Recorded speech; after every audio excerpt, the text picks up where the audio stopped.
The night was loud with sirens. Soldiers rushed through the muddy streets, shouting in Portuguese. Their boots splashed through puddles as they surrounded a dark alley near Santana Street. Flashlights cut through the rain. And there, trembling behind a stack of trash bins, was the thing. It wasn't human. Its skin looked wet, like it had just crawled out of oil. Its eyes glowed red even in the rain. It made a low, sick sound, like it was trying to breathe through pain. The soldiers froze. One of them lifted his rifle, shaking. Before anyone could move, the creature stumbled forward and collapsed. The sound it made, a strange mix of cry and whisper, echoed through the night. Then, from the other side of the alley, a blinding white light filled the sky.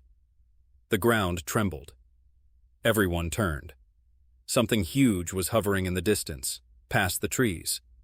Then the light vanished. Silence. The soldiers looked at one another, afraid to speak. What was that? The story began hours earlier, in a quiet little town called Varginha, deep in the heart of Brazil. It was January 20th, 1996, a Saturday. The air was hot and sticky. People were out running errands, kids were kicking footballs on the streets, and old men were playing dominoes under the shade. Everything felt normal, until the dogs started barking. Stray dogs ran in circles, howling at the sky. A loud boom echoed above. Some thought it was thunder, but there were no clouds. A flash of light streaked across the sky, then a crash. The earth shook. At first, no one knew what it was. Some said it was a plane. Others said it was a meteor. But three girls, Lilian, Valkyria, and Katia, were about to find out the truth. They were walking home after helping their mother clean houses. It was around 3 p.m., the sun blazing on the roofs. They cut through a shortcut near an empty lot filled with tall grass and bricks. Then Lilian stopped. "Do you smell that?" she asked. It smelled like sulfur, burnt rubber, rotten eggs. The other girls wrinkled their noses. "Something's dead," Katia said. But when they looked ahead, they saw it. Crouched against a wall, its knees pulled up, breathing hard. It was brownish, slimy, with a big head and thin arms. Its red eyes blinked slowly, like it could barely keep them open.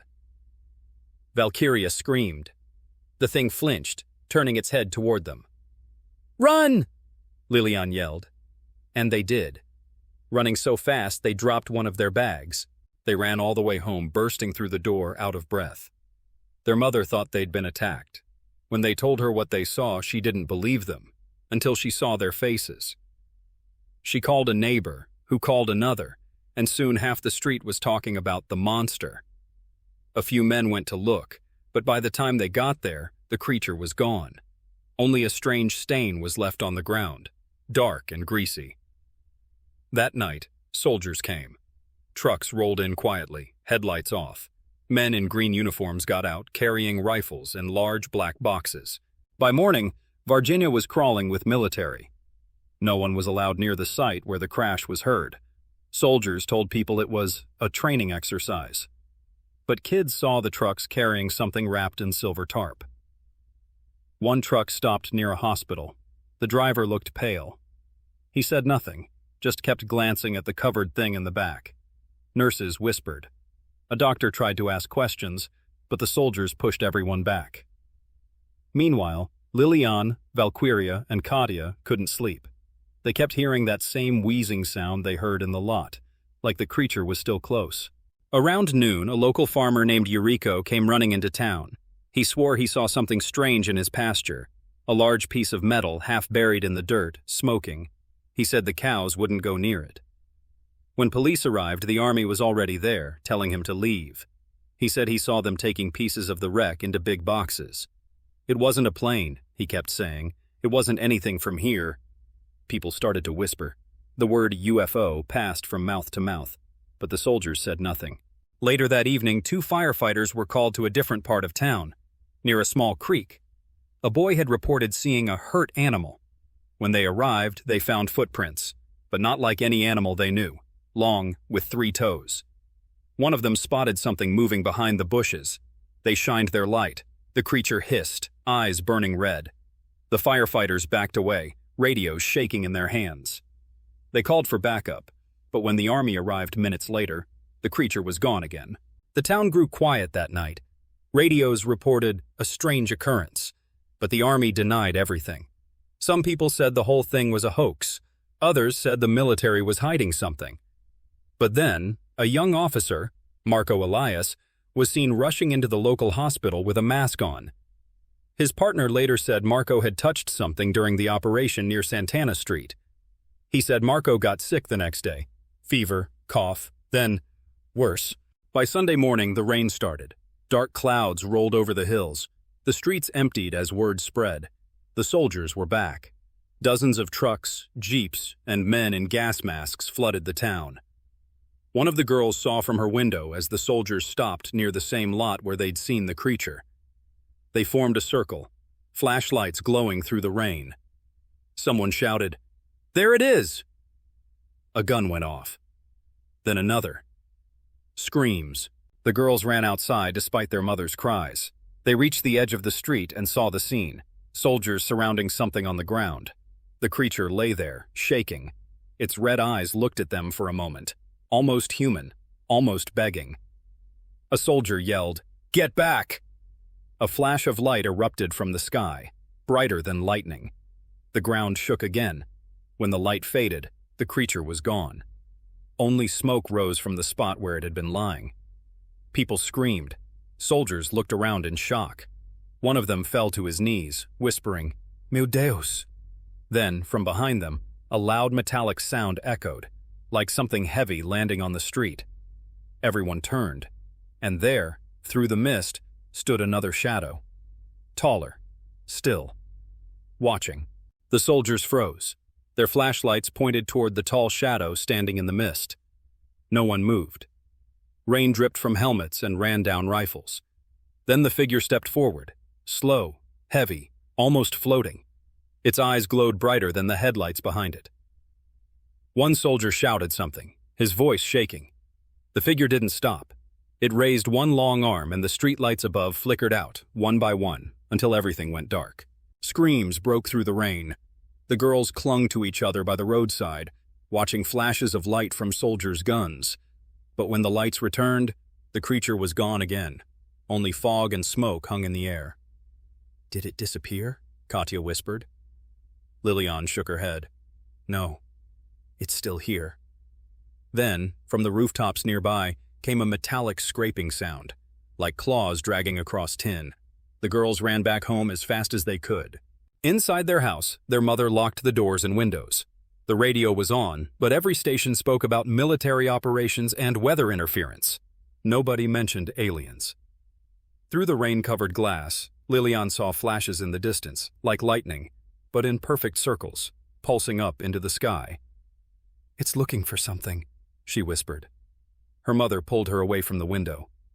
"Don't look out there," she said. "Just stay close." Meanwhile, near the town's edge, firefighter Paulo and his partner returned to the same creek they had searched earlier. This time, the army wasn't there. Only silence and the smell of wet earth. Then they saw it. A strange metal sphere half buried in mud, faintly glowing blue. Paulo knelt to touch it, but the moment his glove brushed it, a flash burst outward. Both men stumbled back as symbols appeared glowing on the surface, moving, shifting like they were alive. In town, panic grew. Electricity flickered. Cars wouldn't start. People gathered outside with candles, whispering prayers. Some swore they saw lights in the sky, hovering above the clouds like floating stars that moved on their own.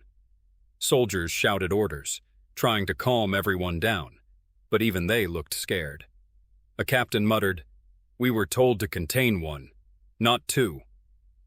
The girls overheard it from their window. Two? There were two of them. At the hospital, the sick officer Marco Elias woke up. His skin looked pale, eyes wide open. He whispered something to the nurse. It wasn't alone. Before she could reply, the lights flickered again. The machines went silent. Then, through the window, a red glow filled the room. The nurse turned slowly and gasped. A shadow stood outside the glass, watching. The red light pulsed once, twice, then vanished. Marco's monitor flatlined. The next morning, fog blanketed the town. The army blocked all roads. News reporters tried to enter, but guards kept them out. Inside Varginha, people whispered that the creatures were gone, but the girls knew better. They hadn't slept. They kept hearing a soft humming sound from the woods, like metal breathing. Lillian finally said, "We have to see where it went." Despite fear, they decided to follow the sound. The three girls crept through muddy paths toward the same field where the first crash happened. Smoke still rose faintly from the ground. Birds were silent. Then, behind the trees, they saw it. Not the creature, but a tall, silver object shaped like a bell, glowing faintly. A hatch was open on its side. Inside, something shimmered. Valkyria whispered, "That's its ship." Before they could move closer, a deep hum filled the air again. The ground trembled. The ship's lights began to pulse faster. Soldiers arrived suddenly, shouting for everyone to get down. The girls hid behind a wall of grass. A group of men in dark suits stepped out of a black truck. Not soldiers, but something else. They spoke quietly, carrying devices that clicked and beeped. One pointed toward the ship and said in English, "We need to retrieve it before it calls more." But it was too late. The hum grew louder, shaking the air. The silver craft lifted slowly off the ground, bright light spilling from underneath. The men shielded their eyes. The girls watched in awe as the ship rose higher, glowing like a small sun. Suddenly, a second light appeared behind it, red and larger. It wasn't leaving. It was coming closer. The ground cracked. Windows shattered. The men screamed orders. Then, through the clouds, a massive shadow broke through. A second craft, dark and silent, hovering above the first. The two lights pulsed together once, then everything went white. When the brightness faded, the sky was empty. The ships were gone. Only a scorched circle remained in the field, humming softly like a heartbeat. The soldiers stared, speechless. Lillian whispered, "They weren't invading. They were rescuing." And from far above the clouds, unseen by anyone below, 3 faint red lights blinked in the night sky, then disappeared forever.